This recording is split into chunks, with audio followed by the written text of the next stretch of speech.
नमस्कार, मैं स्वतंत्र कुमार और आप सभी का स्वागत करता हूं आपके अपने चैनल शॉर्ट हैंड टीम पर।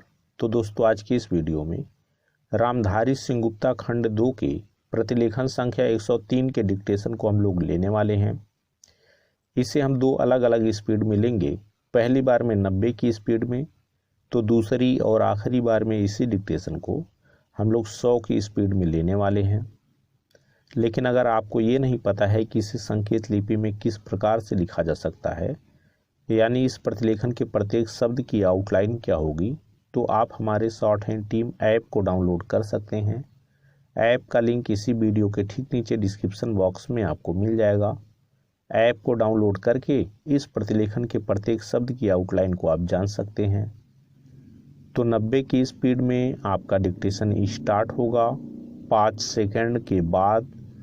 तब तक के लिए आप रेडी रहें। स्टार्ट। उपसभापति महोदय, भारत सरकार ने हमारे महान पड़ोसी चीन को एक सांस्कृतिक शिष्टमंडल भेजा है। वह शिष्टमंडल भारतीयों का चीन के लोगों के प्रति अभिनंदन और सद्भावना लेकर गया है। चीन की सरकार और चीन के लोगों ने उसका जो हार्दिक स्वागत किया है, उसके लिए मैं कृतज्ञता प्रकट करता हूँ। मुझे दुख है कि दक्षिण अफ्रीका की सरकार की जातीय नीति अभी भी जारी है और उसके कारण गंभीर परिस्थिति पैदा हुई है। भारतीय इस नीति से बहुत चिंतित हैं, क्योंकि भारतीय उद्भव के अनेक लोग दक्षिण अफ्रीका में रहते हैं। किंतु यह प्रश्न अब केवल दक्षिणी अफ्रीका के हिंदुस्तानियों का ही प्रश्न नहीं रह गया है, बल्कि उसका महत्व कहीं अधिक बड़ा और विस्तृत हो गया है। यह जातिगत आधिपत्य और जातिगत असहिष्णुता का प्रश्न है। अफ्रीका में रहने वाले हिंदुस्तानियों से भी अधिक अब यह अफ्रीका के रहने वालों के भविष्य का प्रश्न है।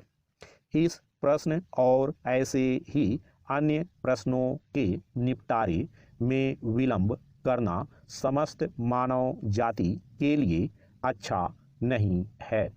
मुझे इस बात से प्रसन्नता है कि अफ्रीका में वहाँ के आदिवासियों और वहाँ रहने वाले हिंदुस्तानियों के बीच मैत्री भाव बढ़ रहा है। हमारी इच्छा अफ्रीका के लोगों की उन्नति में लेस मात्र हस्तक्षेप करने की नहीं है, बल्कि जहाँ तक हो सके हम उनकी सहायता करना चाहते हैं। पैरा।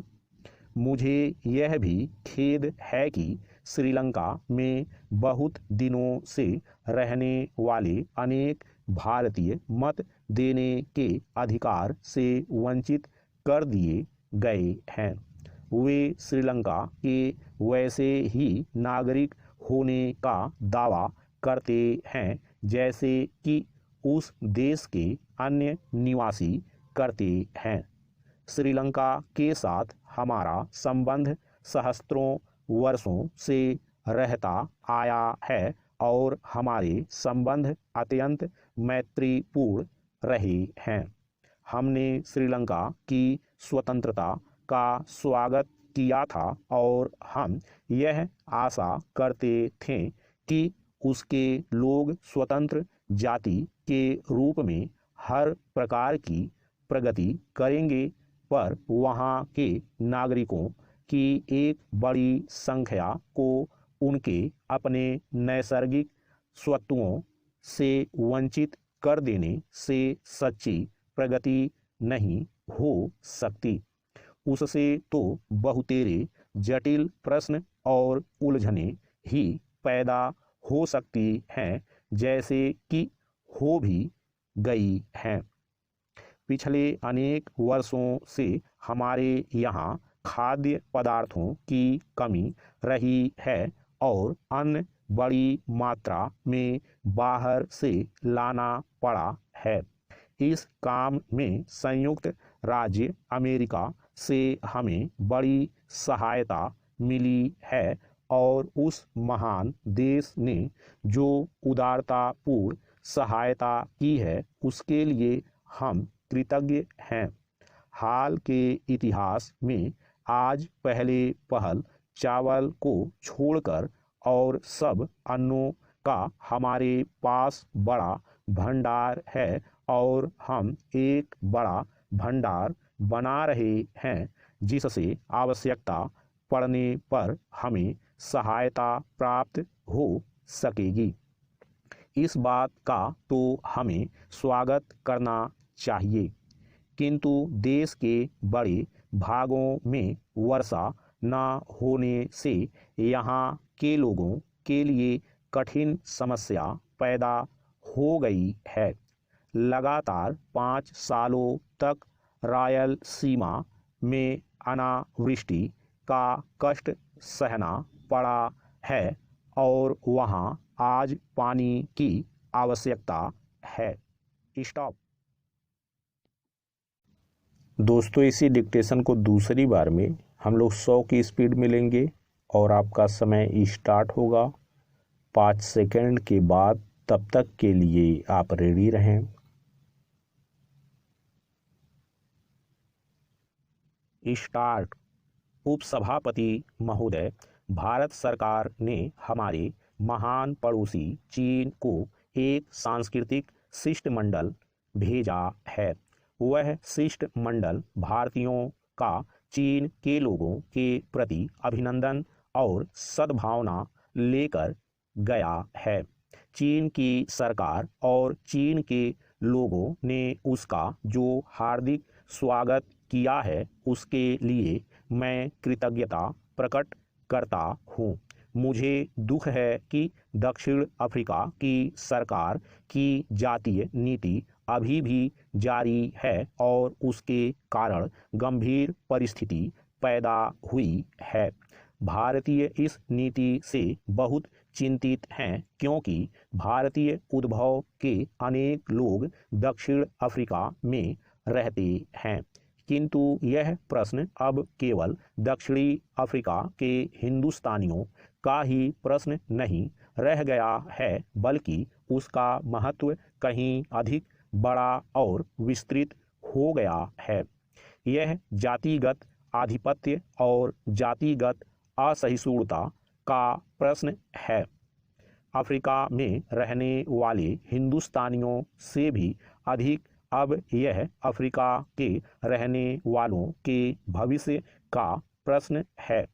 इस प्रश्न और ऐसे ही अन्य प्रश्नों के निपटारे में विलंब करना समस्त मानव जाति के लिए अच्छा नहीं है। मुझे इस बात से प्रसन्नता है कि अफ्रीका में वहाँ के आदिवासियों और वहाँ रहने वाले हिंदुस्तानियों के बीच मैत्री भाव बढ़ रहा है। हमारी इच्छा अफ्रीका के लोगों की उन्नति में लेस मात्र हस्तक्षेप करने की नहीं है, बल्कि जहाँ तक हो सके हम उनकी सहायता करना चाहते हैं। पैरा। मुझे यह भी खेद है कि श्रीलंका में बहुत दिनों से रहने वाले अनेक भारतीय मत देने के अधिकार से वंचित कर दिए गए हैं। वे श्रीलंका के वैसे ही नागरिक होने का दावा करते हैं जैसे कि उस देश के अन्य निवासी करते हैं। श्रीलंका के साथ हमारा संबंध सहस्त्रों वर्षों से रहता आया है और हमारे संबंध अत्यंत मैत्रीपूर्ण रहे हैं।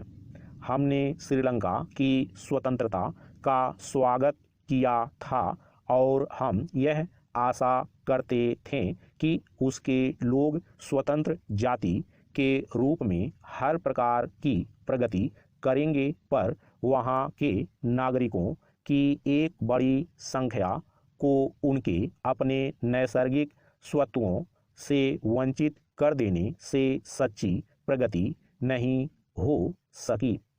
उससे तो बहुतेरे जटिल प्रश्न और उलझनें ही पैदा हो सकती हैं, जैसे कि हो भी गई हैं।